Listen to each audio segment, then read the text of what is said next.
By supporting Native-led organizations, we're not only contributing to the well-being and empowerment of Indigenous communities, but really also investing in solutions that are sustainable, culturally grounded, and effective. This is Hourglass, the podcast for United Way of King County in Seattle. Coming up, a conversation about United Way's Indigenous Communities Fund. Since the fund was launched in 2020, we've granted about $5 million to local groups to address many needs in King County's Indigenous communities.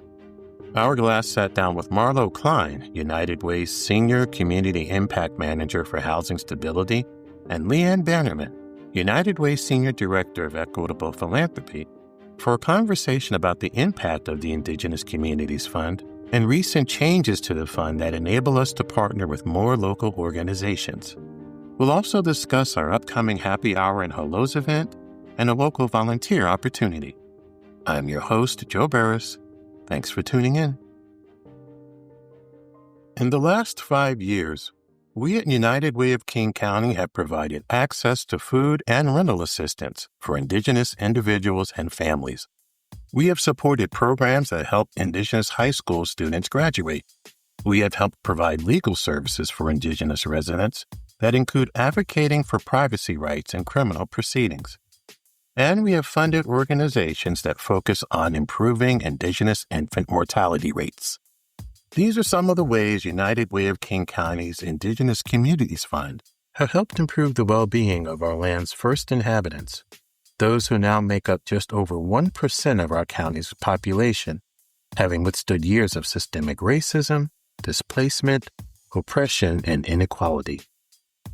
Our Indigenous Communities Fund was launched in 2020 when we provided nearly $1 million in restricted funding to Indigenous groups to address food and housing needs in the county during the COVID-19 pandemic.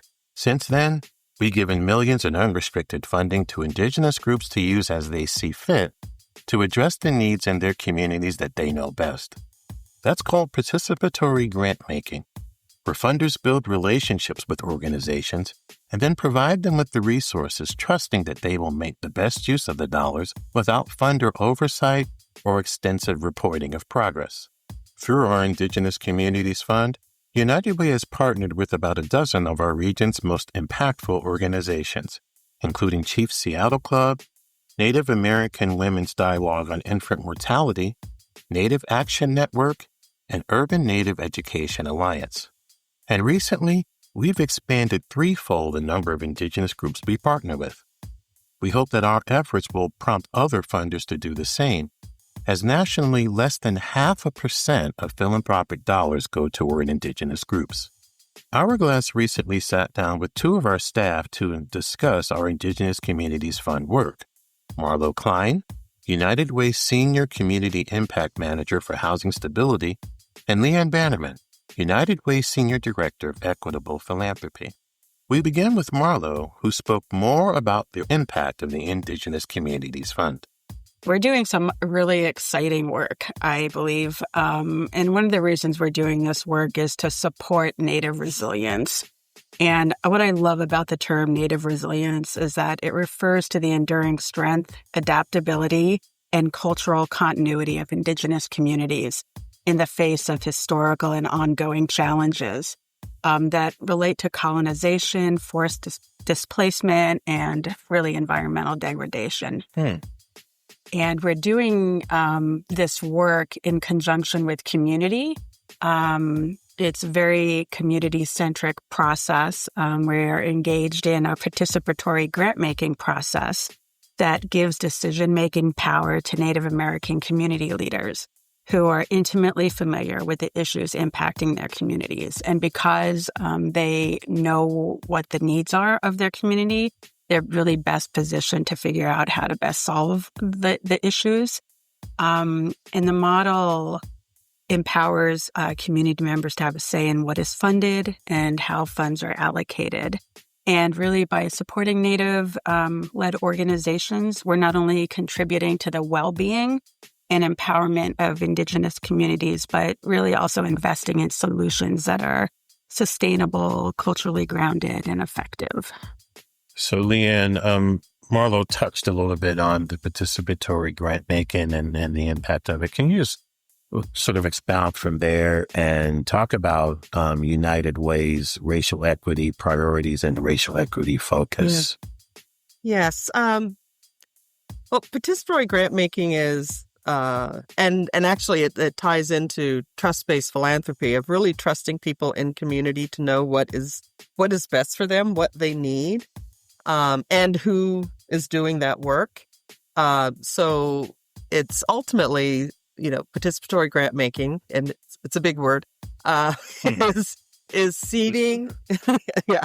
It is what participatory. It's a hard word to say, but is really seeding decision-making power to community instead of, in the past, whether it was staff or sometimes, various groups of people coming together to make, funding decisions, but aren't embedded in community, don't know the real needs, are making assumptions about what community needs, are making assumptions about the best way to approach an issue. And sometimes even with, some grants where you're saying, mentoring is the answer to this, when maybe in that particular community, it's not mentoring, it's something else.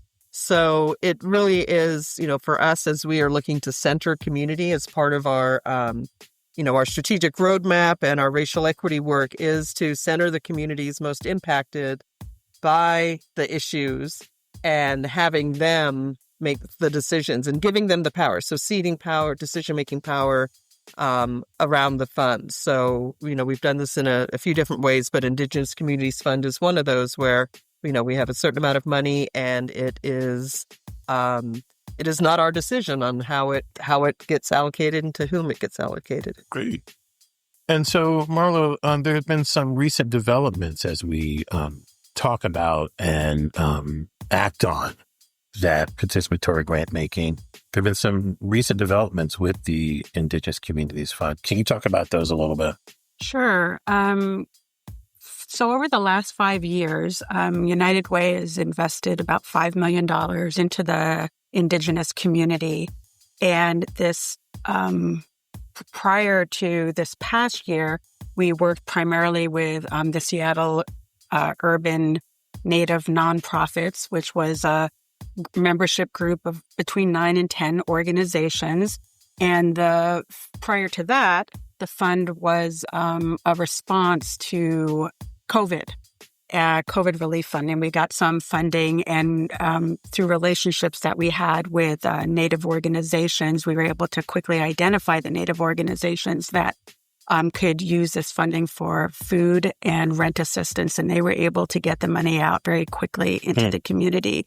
And after that, we ended up working with Seattle urban Native nonprofits who made decisions around what the needs were in the community that needed to be funded, and they made those funding decisions. And this last year, we decided to embark on a slightly new process where we worked directly with Native community leaders, particularly a group of leaders who are known in the community, and they decided on which agencies should get funded.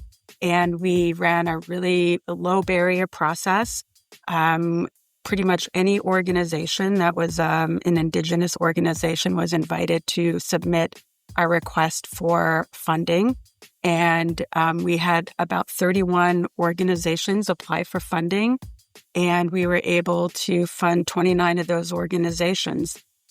Pretty much everybody received some level of funding, and the amounts really ranged from $5,000 to $50,000. And these were general operating funds that could be used for whatever the organization and or tribes. We actually funded 2 of those 29 were tribal organizations, or they could use the money as they saw fit. And a lot of those funds are being put toward various uses, including healthcare, early learning, childcare, spiritual healing, housing, food security, and income support. and every population is benefiting from this. You've got pregnant women, infants, youth, young adults, single adults, families, and elders. So it's having a broad reach throughout the urban Native community in King County, which is quite exciting. Yes, that's really, really awesome. Yeah. And so, Liahann, I guess a lot of people might look at this and say, why United Way? Well, United Way's role in this. Can you just talk about the impact that we've made and sort of the why United Way question, the trust factor, and United Way stepping into this space? Well, I think it's part of it is taking the time to have the relationships. And in some cases, some of these organizations we hadn't had previous relationships with, but there are a fair number that we had been doing some work with. So I think that was a piece of it, of us being able to reach out to folks and start to build that trust, and being able to that flexibility to support them as they build their infrastructure, do the things, or strengthen their infrastructure if not building it. Sort of funds that are not tied to a specific issue area or having to do a specific thing. And I think one of the, important things with this funding is it more than tripled our investment in Indigenous organizations, because, I think, and this is one of those things I've heard from some other groups too, is, in philanthropy, we have a tendency to view things in these buckets of, it's an education grant or it's a food grant. And a lot of these organizations, and I think especially Indigenous organizations, are viewing people as whole people and what they need. And their organization may focus on food, but sees a need for education. And I think one of the impacts of this is that opportunity for those organizations to maybe be, have an opportunity to be more collaborative, to hear, you're doing stuff with food. I've got people who need food. Let me connect. And, and we, I think made an assumption that all of these organizations are talking to each other all the time because they're Indigenous, but they are busy doing the work. They're trying to get food out. They're trying to educate kids. They're trying to serve the, elderly population. Then, they are focused on that and aren't always have that luxury of let's talk and let's create a network and let's connect and let's do all these things. And so, that is one of the hopes going into this, was being able to have support more of that collaboration and understanding of who's doing what, so that they can build on it. But it's, when we're just looking at our, historic funding from that viewpoint of, we're funding, here's a grant we have for X. And unless X fits that organization or they see themselves in that body of work, they may be doing it, but it's not the primary thing they're doing. So their application is not as competitive as those that are specifically doing it, or sometimes those that have really good grant writers. Right. So that's right. So I think, in terms of, why United Way, I think there is this piece of that is the ways in which we are, as an organization over time, more recently, really wanting to focus and listen and do what community tells us is needed versus what we necessarily think is needed. And in this case, it's grants that are open, flexible, spend it on what you need to spend it on. And hopefully along the way, because of the relationships with us and relationships with others, are able to maximize that giving. Awesome. And so, Marlo, can you touch a little bit more on that? Can you just talk about some of the anecdotal impact with specific groups that kind of make you go, you know what, this is why we do this work? Absolutely. We have so many organizations that are doing incredible work in the community, and it's hard to select just one or two. But one of the things that I would like to talk about is the Northwest Justice Project. They have a Native American unit that specifically provides legal services for American Indians, and their attorneys really provide crucial protections that can prevent dangerous situations from escalating to disappearance or even death. They secure domestic violence protection orders. They resolve child custody disputes, handle housing issues, advocate for victims' privacy rights in criminal proceedings, and assist in terminating guardianships where abuse has been reported. So they do a lot of very intense legal work for, people that need that sort of support.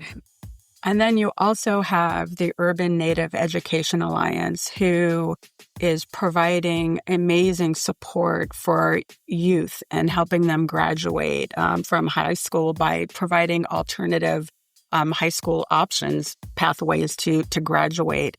And they support, these youth with credits that apply for high school graduation. They provide leadership training opportunities for youth and young people, all within a cultural setting. These youth are amazing. They write these newsletters. If you go online, you can see these newsletters that these young people are writing, and the impact that this program is directly having on these young people.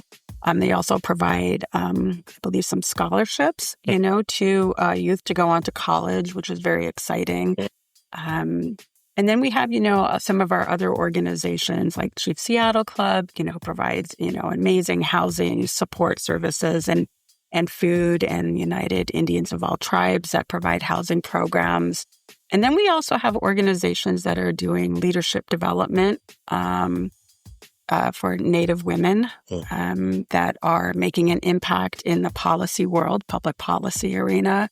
And the list kind of goes on, but there's also some really exciting new work that's happening through these new grants where we're funding an organization that is providing spiritual support to people who are Native Americans who are incarcerated, and focused on health and healing practices from a cultural perspective for inmates, which is pretty unique. And I'm not sure we would have normally been able to fund such an organization through our typical funding round.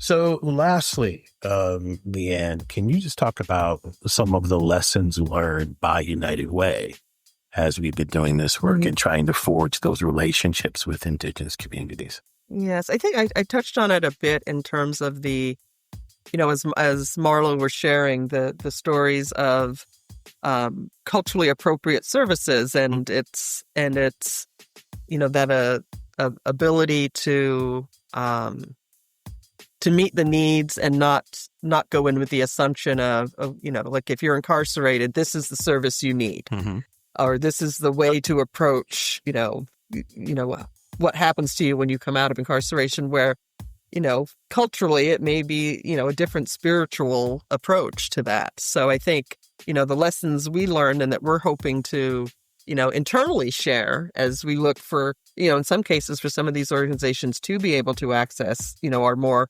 traditional issue-focused kinds of grants, but also knowing that, for these, it is it's a bit of a mindset shift. And how do we, I think, ultimately the biggest lesson learned is that when you move at the speed of trust, and I know that's a term that gets used a lot, but it is, it clearly, this was not, the very first year, everything was great. It's slowly over time, helping in some cases organizations to unlearn how philanthropy works because they're still trying to fit in, they still think they need to fit into these boxes that we have as we talk. We're like, no, you can do what you want with it. You don't have to do that. You can, it's open for you. These are flexible funds. And the number of times that, we have to sort of go back and affirm that because people don't believe it or they didn't trust that we meant that. Right. Mm-hmm. And so I think there's that piece around the time needed to build trust. I think I don't know if this is a lesson learned or just more of an impact of our ability to align our practices with our values. And, we've been working on these values around racial equity, within, the community services team, specifically United Way, for a long time, and have, made some major shifts over the past few years of really being able to live into those values and doing things in a way that, it's, as Marlo said, low barrier in terms of application, having a group of folks who are familiar with the Native community, determining the amounts, and it's not determining it based on, budget size. An agency of this size gets more money than an agency of this size, but, who's working on an issue that is the most critical in the community right now, and maybe more money goes to those. Maybe it is around advocacy or that kind of work this particular year, and maybe next year it'll be some other thing. But, really letting the folks determine the amounts based on what they see as needs. And as you heard, also, ensuring everyone got something, but some, because of the body of work that they're working on, they made some different prioritizations around that. So yeah, I think, just a lot of impact, and hopefully that trust piece is something that we can build on in the other work that we do, whether it is our public policy, because that is one of the other things that we are hoping to, with our systems change and public policy team, having groups like the grantees with our Indigenous Communities Fund and others inform and help us prioritize what we focus on in those other areas. So it's not just the funding, and it's, we want to, we're constantly sharing out information when we hear about other funding or other advocacy or other things that folks can be engaged with, and where possible, trying to take the lead on some of that with them. Perfect. Marlo and Liahann, Indigenous Communities Fund, thank you so much for your time on Hourglass today. Thank you. Thank you. To learn more about United Way's Indigenous Communities Fund, log on to our website, uwkc.org, click the 3 horizontal lines in the upper right-hand corner of the landing page, and under Equity Fund, click on Indigenous Communities Fund. We're bringing back happy hour and hellos. Join us on October 14th at Nordstrom at South Center Mall for the latest installment of our networking series that allows professionals to mix and mingle over refreshments, learn more about the work United Way of King County is doing in our community, and about ways to get involved. The event begins at 6 p.m. For more information, log on to uwkc.org/events. Looking for a volunteer event? Join us on October 11th at El Centro de la Raza in Seattle to craft flowers and organize auction items for El Centro's annual Building the Beloved Community Gala. Take part in an exciting event that raises funds for 43 programs and services that benefit more than 20,000 individuals and families across our region. El Centro needs volunteers at 10 a.m. on October the 11th in Seattle's Convention Center in preparation for the event that will take place at the Convention Center later at 5 p.m. For more information, log on to uwkc.org/events. At United Way of King County, we are working side by side with communities to build an equitable future for everyone. Hourglass United Way is a podcast that highlights how we and our partners spend time making a difference in our communities. Our work is made possible by the generous donations from people like you. Please send comments and suggestions about our podcast to hourglassunitedway@gmail.com. To learn more about our work or to support United Way, log on to uwkc.org. I'm your host, Joe Burris. Thanks for listening. Until next time.